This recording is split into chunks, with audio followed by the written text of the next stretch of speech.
तो जैसे ही इन दोनों वायर को, एक को आयरन नेल के इस साइड से, दूसरे को आयरन नेल के दूसरे साइड से टच करा, तो बल्ब क्या हो गया, ग्लो हो गया हमारा। ये बल्ब ग्लो हो गया जैसे ही हमने इसे आयरन नेल से टच करा। ठीक है, आयरन नेल यहाँ पे टच कर दिया, बल्ब क्या हो गया हमारा, ग्लो होने लगा। तो बल्ब जैसे ही ग्लो हुआ तो क्या हुआ, इलेक्ट्रिसिटी इसमें से फ्लो होने लगी, करंट फ्लो हो रही है। तो ये कैसा, जो मेटल है वो कैसा कंडक्टर है इलेक्ट्रिसिटी का, गुड कंडक्टर। ठीक है, गुड कंडक्टर है इलेक्ट्रिसिटी का। पहले हमने किसका कंडक्टर देखा, हीट का, अब किसका कंडक्टर देख रहे हैं, इलेक्ट्रिसिटी का। तो मेटल हीट का भी गुड कंडक्टर था और इलेक्ट्रिसिटी का भी गुड कंडक्टर है। अब इसकी जगह देखो, इसे वापस डिलीट करते हैं, इसे बल्ब को फिर से ऑफ करते हैं और इसको जो है अब की बार क्या रखते हैं, वुड का पीस रखते हैं, वुड रखते हैं। चलो एक नॉन मेटल रखते हैं, वुड। तो यहाँ पे हमने ये वायर थे वापस, और वायर को किससे कनेक्ट करा, एक वुड के पीस पर, वुड पे कनेक्ट करा। क्या अब जो है बल्ब ग्लो करेगा, नो, बल्ब ग्लो नहीं करेगा वुड से। क्यों, क्योंकि वुड क्या है, इलेक्ट्रिसिटी का भी बैड कंडक्टर है। वुड क्या है, बैड कंडक्टर। तो अब हमने दो चीजें देखी कि जो मेटल थे वो क्या थे, इलेक्ट्रिसिटी और हीट के कैसे कंडक्टर थे, गुड, गुड। और नॉन मेटल्स क्या थे हमारे, नॉन मेटल्स कैसे कंडक्टर थे, हीट और इलेक्ट्रिसिटी के बैड कंडक्टर। ठीक है, ये अपनी कॉपी में नोट कर लो। मेटल्स क्या होते हैं, हीट और इलेक्ट्रिसिटी के गुड कंडक्टर होते हैं, नॉन मेटल्स हीट और इलेक्ट्रिसिटी के बैड कंडक्टर होते हैं। ठीक है, ये वाली एक्टिविटी लास्ट ईयर हमने 7th में पढ़ी थी और क्लास में मैंने बहुत अच्छे से समझाई थी। तो the activity with various objects in class 6, तो 6th में भी थी, 7th में भी करी थी हमने, 7th में भी समझाई थी। Now repeat the activity with the materials mention in table 4.3। तो टेबल 4.3 ये है। तो हमने क्या करा है, एक बल्ब है, बल्ब में एक बैटरी लगा रखी है ऐसे करके, एक वायर ये वाला है, एक वायर ये वाला है, और इसके दोनों वायर को हम टच कर रहे हैं।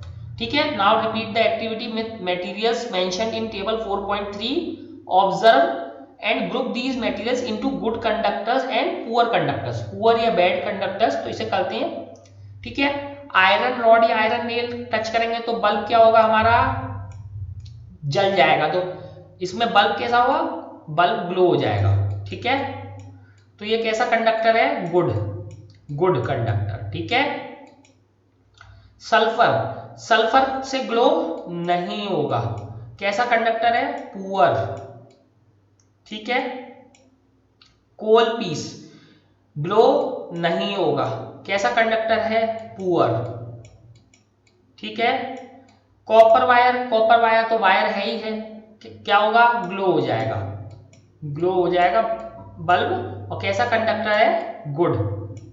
तो देखो, आयरन क्या है, मेटल, कॉपर क्या है, मेटल, सल्फर क्या है, मेटल नहीं है, नॉन मेटल है, ये भी क्या है, नॉन मेटल। तो नॉन मेटल कैसे कंडक्टर थे, पुअर, और मेटल कैसे कंडक्टर थे, गुड कंडक्टर। तो मेटल क्या है, हीट और इलेक्ट्रिसिटी के, मेटल क्या है, गुड कंडक्टर है, और नॉन मेटल्स हीट और इलेक्ट्रिसिटी के पुअर कंडक्टर्स हैं। तो अब तक ये हमें चीज पता चल गई। अब इसके आगे देखते हैं। You observe that iron rod या iron nail and copper wire are good conductors while this rolled sulfur piece and coal piece are poor conductor। तो सल्फर और कोल कैसे कंडक्टर्स हैं, पुअर। आयरन रॉड या नेल या कॉपर वायर कैसे conductor है, हमारे गुड कंडक्टर्स। तो ये समझ में आ गया, हमें अच्छे से समझ में आ गया।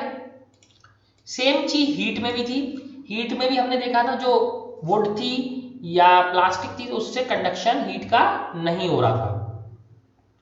अब देखते हैं। तो अब समझ में आया कि टेस्टर के ऊपर या उनके स्क्रू ड्राइवर के ऊपर इलेक्ट्रिशियन के क्यों वो प्लास्टिक का हैंडल होता है, क्यों, क्योंकि अगर ये मेटल है और ये प्लास्टिक का हैंडल नहीं होगा उसके ऊपर ऐसे स्क्रू ड्राइवर पे, तो इलेक्ट्रिशियन को करंट लग जाएगा ना, इलेक्ट्रिशियन को क्या लग जाएगा, करंट लग जाएगा। इसलिए इसके ऊपर हैंडल किसका होता है, प्लास्टिक का। Oh the meaning of recalling our experience and then of this activity was to show that metals are good conductors of heat and electricity. We learned this in class 6th. तो recalling जो हमने करी कि कौन सी चीजें गर्म हो जाती हैं, कौन सी चीजें नहीं होती, आवर एक्सपीरियंस, हमारे एक्सपीरियंस से, और एक्टिविटी जो हमने शो करी उससे क्या जो हमने जाना, उससे हमें क्या चीज याद आया, क्या चीज शो करी, हमने शो करा metals are good conductors of heat and electricity. Metals are good conductors of heat and electricity. We learned this in class 6. तो class 6 में भी पढ़ा था, लेकिन फिर से हमने रिकॉल कर लिया, ये याद कर लिया कि मेटल्स हीट और इलेक्ट्रिसिटी के कैसे होते हैं, good conductor. Where do you find the use of aluminium and copper wires? ठीक है. Have you seen wires of coal? Definitely not. तो अब सबने एल्यूमिनियम के वायर और कॉपर के वायर तो सबने देखे हैं. आज तक किसी ने कोल के वायर देखे हैं? नहीं, किसी ने नहीं देखे कोल के वायर, क्योंकि कोल से इलेक्ट्रिसिटी कंडक्ट ही नहीं होती. इलेक्ट्रिसिटी किससे कंडक्ट होती है? मेटल से, जैसे एल्यूमिनियम या कॉपर से. The property of metal by which it can be drawn into wires is ductility. ठीक है. अब एक तो कंडक्टिविटी है, एक तो कंडक्टिविटी देखी कि हमने मेटल कैसे कंडक्टर थे, गुड गुड. ठीक है. और गुड कंडक्टर के अलावा क्या था, अब वायर भी बनाने, कि अगर हमने वायर बनाने तो एल्यूमिनियम के वायर बनते हुए देखे हैं, कॉपर के वायर देखे हैं. क्या कभी किसी ने कोल के वायर दिया, चौक के वायर देखे हैं? चौक का वायर नहीं होता, कोल का वायर नहीं होता. तो देखो एक खास प्रॉपर्टी है जिसका नाम क्या है, डक्टिलिटी. तो हेडिंग डालो सब लोग, डक्टिलिटी, और उसकी डेफिनेशन लिखो. डक्टिलिटी डेफिनेशन क्या है? The property of metal by which it can be drawn into wires is called ductility. तो जो मेटल की एक प्रॉपर्टी होती है जिससे उसके वायर बनाए जा सकते हैं, तो उस प्रॉपर्टी को क्या बोलते हैं हम? डक्टिलिटी. फिर से पढ़ो, the property of metal by which it can be drawn into wires is called ductility. यानी उसे खींचा जा सकता है, उसके वायर बनाए जा सकते हैं मेटल को.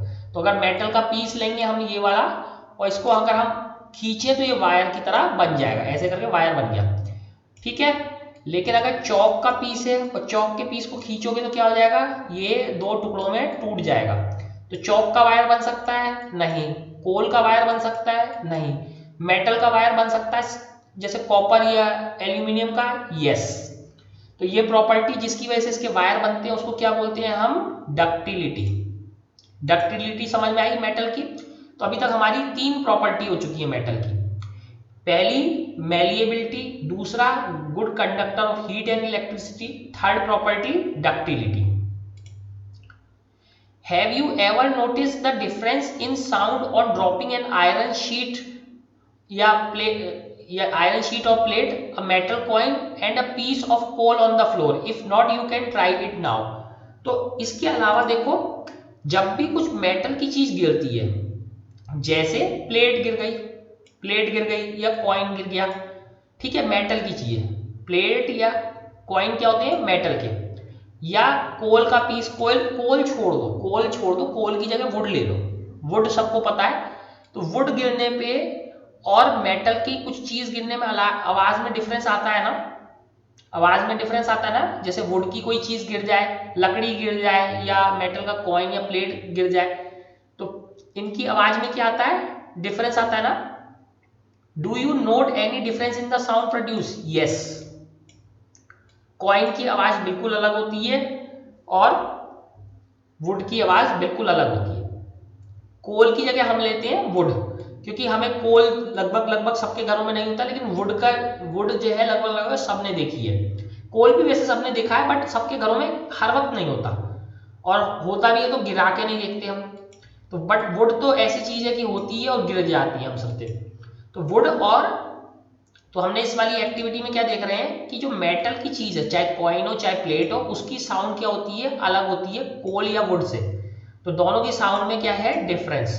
किन किन की? मेटल की और नॉन मेटल वुड. तो साउंड में क्या है? इनके डिफरेंस है साउंड में. ठीक है, साउंड में क्या है? डिफरेंस.